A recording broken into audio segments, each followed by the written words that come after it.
Olá, meus queridos. Então, novamente aqui, continuando o nosso curso de Guerras Modernas, a estrutura e as transformações geopolíticas europeias do século XV ao século XX. Então, nós seguimos com a independência da América Latina, que mudou a estrutura geopolítica da América. Um movimento que ocorreu entre 1808 a 1825, e nós começamos, então, exatamente, ver quais são as causas da independência da América Latina. Como nós sempre explicamos aprofundado, a primeira é a influência das ideias iluministas e liberais. Por quê? Porque nós vimos, então, a chamada Era das Revoluções Burguesas. O liberalismo e o iluminismo, que são movimentos burgueses para destruir o antigo regime. Novamente explicando como chegaram esses ideais aqui, com os filhos de latifundiários e comerciantes que foram estudar da Europa e trouxeram os livros. Um ponto extremamente importante cobrado nas provas, gente, também, certo? De vestibular. Que esses movimentos surgiram aqui, mas foram lapidados, burilados. Ou seja, eles utilizaram apenas os ideais para conseguir a independência, o fim do monopólio, o fim do pacto, e conseguiram manter a liberdade de comércio. Mas não estabeleceram a igualdade jurídica, certo? Pois não aboliram, nesse momento, a escravidão. Outro ponto, gente, é a Revolução Americana. Porque, como te falei anteriormente, os Estados Unidos é o primeiro país independente. E a Revolução Americana trouxe exatamente a ideia de república. Todos os países da América Latina tornar-se-ão república, exceto o Brasil, que virou uma monarquia, como já dito anteriormente. Outro ponto, a invasão de a napoleônica, ou de Napoleão, na Espanha. Quando Napoleão invade a Espanha, ela enfraquece. Logo, lembra, pessoal, os países da América Latina, ou as colônias, começam o processo de independência. Dá uma olhada lá, gente. A penetração comercial inglesa na região. E é por isso que a Inglaterra ela quer influenciar e apoiar a independência para ter mercados consumidores. E o grande ponto é a doutrina Monroe dos Estados Unidos.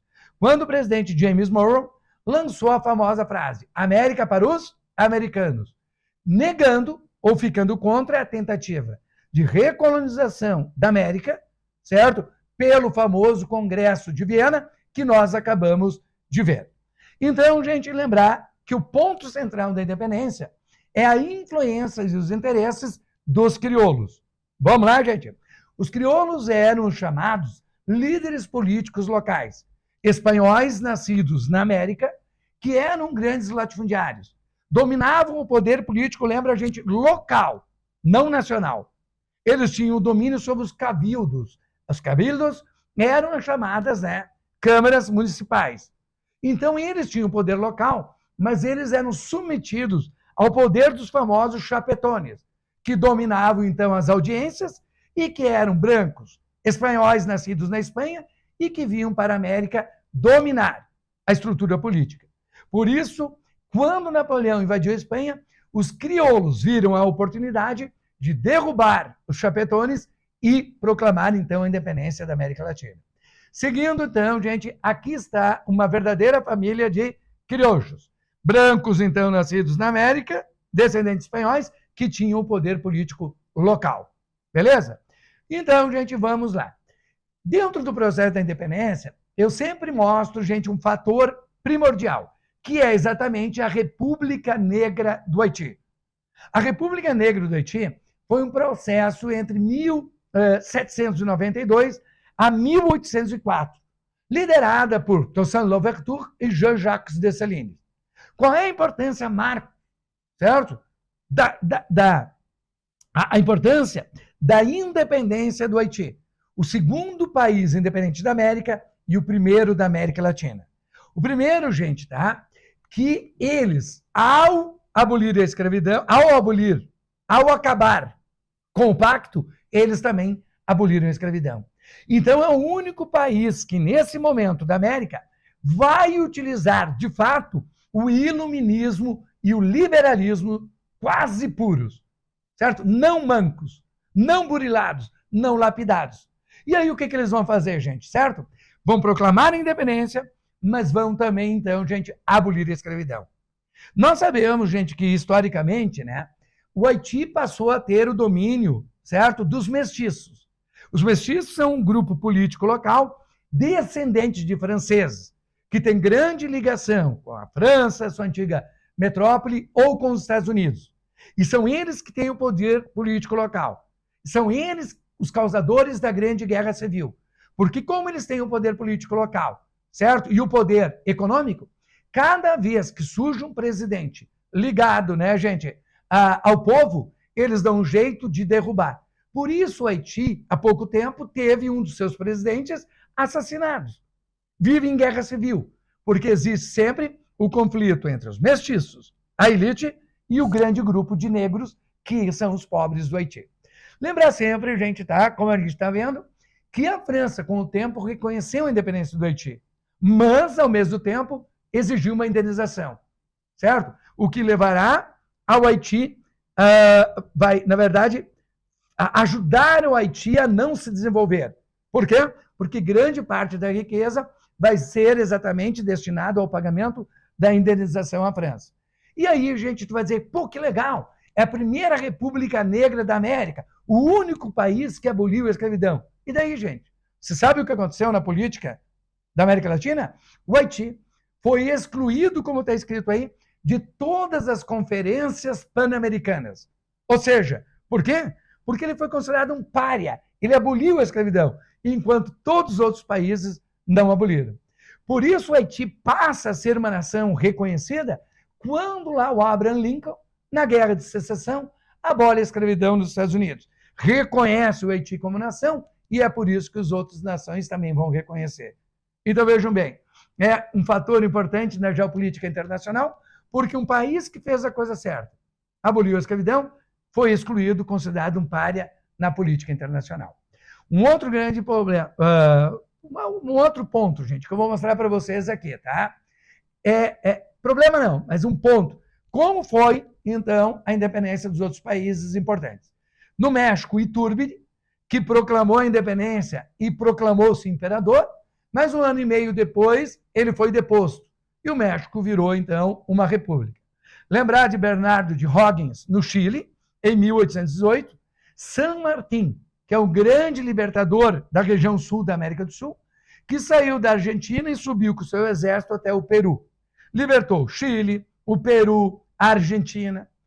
Né? Gaspar de Francia, José Gaspar de Francia, o grande libertador do Paraguai, que fez o Paraguai de uma forma, se desenvolver de uma forma autônoma, autossuficiente, até que o Brasil destruísse o Paraguai na Guerra do Paraguai. Grande líder da independência da Cisplatina, Uruguai, José Artigas, que quando o Brasil invadiu, vai fazer o êxodo platina, vai pegar grande quantidade da elite do Uruguai e fugir para a Argentina. E chegamos ao grande libertador, Simão Bolívar, que só libertou Venezuela, Nova Granada, que é o México, Equador, Peru e Bolívia. E ao lado, gente, tá? Vou te mostrar do Simão Bolívar, o grande libertador da América, nós teremos o brasileiro José Inácio de Abreu e Lima, desconhecidos dos livros de história, mas que lutou, certo, gente? Ao lado de Simão Bolívar, nas principais batalhas de independência. Posteriormente, voltará para o Brasil e será um dos revoltosos da Revolução Praieira de 1848 em Pernambuco. Então aqui, gente, está a base. E para nós, o que importa? Gente, tu és um latino-americano. Tu precisa ouvir essa explicação. Tu precisa ouvir, eu brinco com meus alunos em aula, eu digo, gente, me explica por que nós somos pobres até hoje. Por que eu falo assim, brincando? Por que nós somos até hoje, gente, tá? Pobre. Porque nós mantivemos toda a estrutura. E aqui está a explicação. Quando, gente, nós conseguimos a independência da América Espanhola, dá uma olhada aí, formou-se o caudilismo. Então, lembra, os crioulos são chamados assim antes da independência. Pós-independência, eles são chamados de caudilhos. E os caudilhos, como te expliquei, são chefes políticos locais pós-independência. E aí, é um chefe político militar local ou regional. Ele pode ser liberal e progressista, ligado ao capital estrangeiro, ou, gente, reacionário e aristocrático, ligado à igreja e aos latifundiários. O que é importante? Importante que ele manteve a ordem social e escravista. Então, sendo um chefe político local, ele jamais quis um presidente forte, um governo central forte. E o que isso causou? Governos dos países frágeis, facilmente derrubados por revoluções ou revoltas, por golpes militares, ou simplesmente comprados, certo? Vendidos ao capital estrangeiro. Então, outro ponto, gente, é sem transformações estruturais. Quando nós temos, numa redação importante de vestibulares, a manutenção da estrutura, certo? Política e econômica, que excluiu grande parte da população da participação política e dos benefícios de um desenvolvimento econômico. Então, a gente não aboliu a escravidão, não fez reforma agrária, não fez reforma educacional, e dessa forma, nós mantivemos o modelo agroexportador, baseado numa forma chamada livre-cambista. Marcos, explica melhor. Claro que eu te explico. Vamos lá? Normalmente, um país que é protecionista, ele cobra taxas de importação de produtos estrangeiros para defender o quê? A indústria nacional. Mas então vamos lá, abre a mente, gente. Se quem domina é o caudilho, chefe político local, esse caudilho está preocupado com o desenvolvimento do latifúndio, da agroexportação e não da industrialização. Por isso ele defende uma política que nós chamamos de livre-cambista. Ele quer vender seus produtos para quem ele quiser e comprar manufaturados industrializados de qualquer país. Então não interessa para ele que exista uma política de desenvolvimento industrial. Não interessa para ele protecionismo. O que interessa para ele? Manter o seu poder local, a estrutura agroexportadora e, na maioria dos países, a escravidão. Logo, nós não tivemos a modernização. Por quê? Pelo domínio dos grandes caudilhos. E aí, nós teríamos o que nós chamamos, gente, de industrialização tardia. Se tu pegar o Brasil e a América Latina, durante a Primeira e a Segunda Guerra Mundial, o Brasil, indústria de base, com Getúlio Vargas, na década de 30 e 40. E aí, qual é o problema disso? Vou te explicar, gente, com a mente aberta, sem ideologias. Quando nós vamos desenvolver uma burguesia industrial, essa burguesia vai ser dependente do capital estrangeiro. Essa burguesia nunca vai ter uma visão, certo? No bom sentido, patriota e nacionalista. Essa burguesia, ela vai fazer o que o capital estrangeiro vai querer. E aí, quando vai surgir, ou vão surgir na América Latina, políticos nacionalistas, industrializadores, protecionistas, nós vamos assistir o que no futuro? Principalmente no século XX. Grandes golpes militares, certo? Oriundos do interesse do grande capital internacional, ligado a grupos políticos da elite local, ligado aos militares.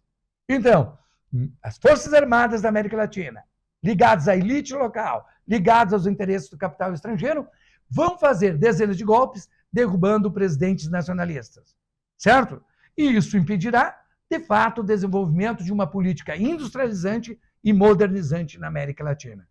Então, geopoliticamente falando, que é isso o nosso fator, o objetivo, a finalidade do nosso curso, a nossa independência da América Latina, ela levou ao domínio dos caudilhos e à manutenção da estrutura política e econômica.